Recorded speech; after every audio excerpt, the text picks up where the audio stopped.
Hi, it's Donna here. I think it's a lady, Liz, in craft making that wanted to know what people did to store their ephemera.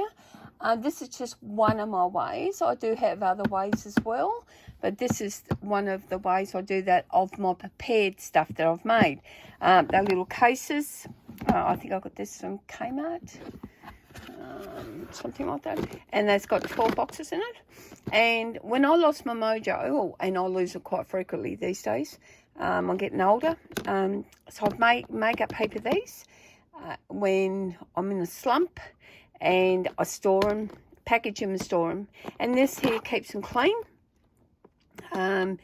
package ready to go for swaps or anything. So I'm just going to show you real quickly some of the things that I do, so you can see what I'm talking about. These are little bits of lace and little bits of ribbon and things. I've packaged them up, and I've just simply put a paper clip on it, and if I want to, I can send them in a swap. I can pull them apart, I could use them or whatever, and it keeps them clean. If you package them up, you don't have to package them up, you can put them straight in here, but I find if I pull one out, then I'm not, destroying the rest of them. This here's a little paper clip that I've made. Is that one? Where's that one? So let me see. So I've actually put them on something like this, and I've done the bigger ones like that. Now, there's 3 sections on this. So this one here is the basis for the paper clip. So I've got some bases there. And then I actually got the flowers separate. And I've got all the butterflies separate. Okay. And they are, of course, I like dimension with mine. So I'm just trying to think what I've got here.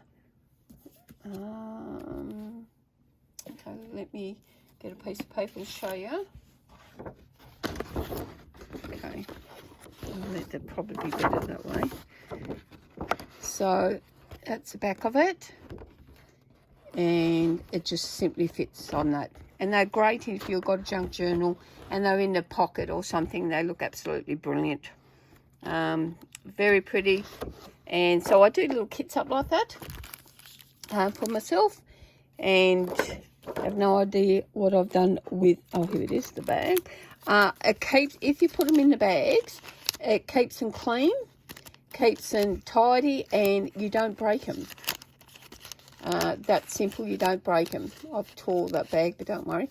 So that's what I've done with them. Some I've made up, and some I've actually got kits to make up when I'm, like I said, in my slump. Okay. But these are great for ephemera. They're great for if I'm sending in swaps or something, add something. These are wax seals. There's a heap of wax seals in there. Now, they're good to keep like this because you're not going to break them. They're not going to get dirty. They're not going to get marked. They've already got the sticker on the back, and then you can just peel them off and put them onto whatever you choose to put them on. On here, they don't get broken. They're already made up, ready to go. I've done different colours and to match a theme. And it's no really good theme. It's just all them ones are together. These I do in theme kind of things. Example, these are great big ones. So these are big tags or whatever. So I've done them into lots of little bags. Again, I can send them as a swap, or I can use them. And I keep all this too. I mean, that's a punch from Stamping Up. I think it's a punch. And I just take the little thing off, and I can reuse that bag. But it keeps them together, keeps them clean. And I try to put, I think there's 10 or 12 pieces in each. And I try to get one of each colour in each. So I'm not searching through heaps of stuff, trying to find, 100 of these, and then I'm trying to find one different colour. So I know that they've got 10 different colours. I've made lots of little butterflies. These are small to medium, and just a couple bit larger ones. Again, I've kept them nice and clean. packaged with the bags, and you get the bags in the cheap shops, or you can get them online. Amazon, I think, sells them as well. We get them in our cheap shops, but, you know, I'm not sure. These are tags. Again, it's a whole kit kind of thing for tag. I've included words, butterflies, the circles, little tag, little ephemera, so a little bit of material in them, and some, that's little stretchy stuff. I'm not really sure what that's called. It's kind of some kind of paper. So I've packaged them up. And I have sent these in swaps, and I've sent them in junk journal stuff. So this one here is big butterflies. Here, they're all ready to go. So some's got glitter, some's actually been sprayed with I think it's Tim Holtz clear one or whatever. So they're ready to go. The foam dots underneath, so all you have to do is put them straight onto your project. And I also use these tops. So if I want to use that one for a project, I then keep the tops, take it apart very carefully with that, the two staples, and then I leave that on there, and then I just use that, but I'll keep that for something else. Don't waste it. I mean, you're making stuff, why waste it if it's perfectly good? Okay, I'll do that up later. This one here's got lots of little tags and little info. Now these are all just not the same, but what they are is the same theme. So they're all garden mushrooms, got birds, animals, and that kind of thing on them. So I put a little sheet on it, cut it down, put a sheet on the back so it looks pretty, and then I've just done that up. And again, I can send them or I can use them. I hope you're getting something from this. I mean, you know, why not? I do lots of little packages of buttons because I like buttons. And I've got a whole big container full of buttons, which I put in Ziploc bags in colour. And if they're nice, pretty buttons, I put them in order. So that's a different box. But these are the little ones here. And I've got quite a few boxes of these, but I can always take them out. These are just to grab for really quickly. These are the little tags and things. So I just got little tiny ones, fussy cut them out by hand. I got some of them bigger ones there, all done on quite nice cardstock, so they're not paper. So I don't like using a lot of paper stuff. I just think it looks terrible. It feels terrible. I mean, it's okay in its places, but I like using a bit of a thicker cardstock. And again, I can use the tops if I choose to open that package up. What I did was actually did it all up back to front. I should have had that down here, so I can just open them up and pull them out. But me and my wisdom did them all upside down, which I have all of it. These are, again, different little ones.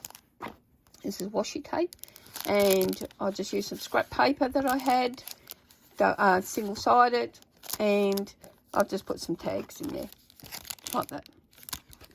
Cute.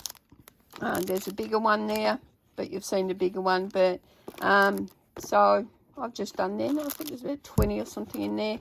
And again, you know, you can just do what you like with them. This one here, I did some flowers, and I've packaged my flowers because they get damaged. And so I packaged the flowers up, and if I want to use, say, that one, then I'll just undo it and use that one. I can reuse the top, so to me it's not a problem. It keeps them nice and clean, keep them packaged, and I can send them. Now, the other thing I really do, I'm trying to be really quick for you. I'll swap that one out, and I'll put this one on. I've got a whole collection of these things. I use them for dies. So I usually got tags here, and I'm pretty rough because it's only me that sees them. So if I want it to be all pretty, then I'd do it all fancy. But to me, I'll just write on a label and cut it off and then put it on here. So for Easter, for example, I do it by theme. And these are the small ones. These are not big dies by any means. I keep them in, some in packets. Some I keep the stamp with the die if it's little, because there's the dies to that.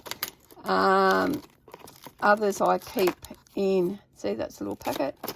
So as you can see what I've done there. That's Easter.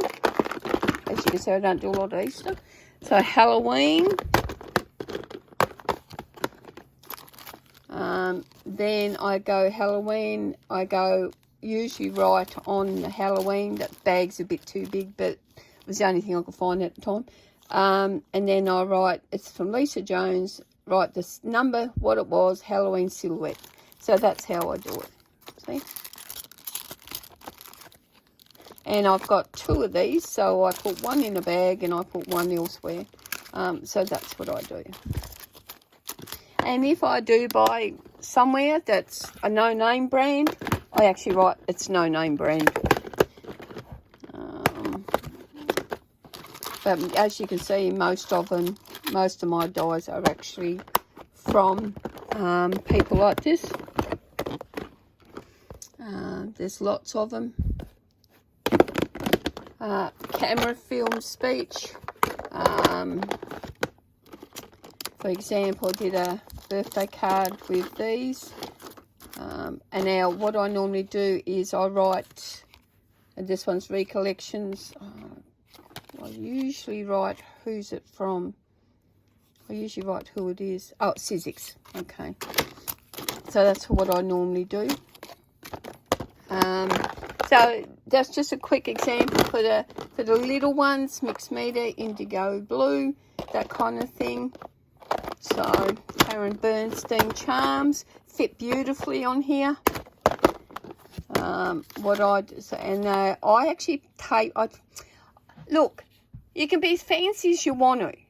You can do the nice big tape, the magnetic sheets. You can do the nice big ones, and you can do all that. Me, I haven't got time to sit down and do 1,000. So what I do is I just cut them in strips, and they stick on. I don't care that I've got this, because I'm the only one that sees it. So I don't care. As long as these are together, then I have no issue. And I cut them down to try to keep the photos. So I just do strips. Why do you need the great big piece? You can make it look beautiful. I mean, I admire people who can do that and everything. But me, I'm just like, I'm too lazy, or I haven't got time, or I want to get them all done. So I just do strips, and then I'll just stick them on there. And it does the same thing for me. But look, mate, you can do what you like. Paper Artsy, for an example. So with Paper Artsy, I've actually got the dies by themselves there, but I've cut out the picture. I've cut out the name of what this is, and in some cases I've actually stamped them on calico, because you can cut them from calico as well. And once I iron it, I can actually cut that with these dies. The Paper Artsy dies are brilliant because they do cut this. Just recommend, though, if you're going to cut calico, you do need to have a piece of paper behind it. So you do need a piece of paper behind it for stability. And then you get the die. So that was the die, for an example. And you'd cut that out like that. Okay? And tape it. I'd tape that down. Excuse me. I'd tape that down. Okay. Now, if you're looking at my dirty fingernails, I've had ink. I've been doing ink and colouring and all sorts of things today. So please don't feel they're just as normal dirty. I like this because it tells me exactly what it's supposed to look like. It tells me what it is, and it tells me the numbers. And I don't mind that they're all together. And then I've got all sorts of fences here. Then I've got kids, all sort of stuff here as well. So that's how I do that. Now, I've got lots and lots of other ways that I do things, but I think I've bored you enough today. I don't know if that helped anyone whatsoever. These stack on top of each other. I've got a shelf that I put them all on. They stack really good, like that. And let me see if I can bring my camera down. Oops, sorry guys. So you can see that they stack lovely. And hope you got something out of that. I'll catch you later. Bye.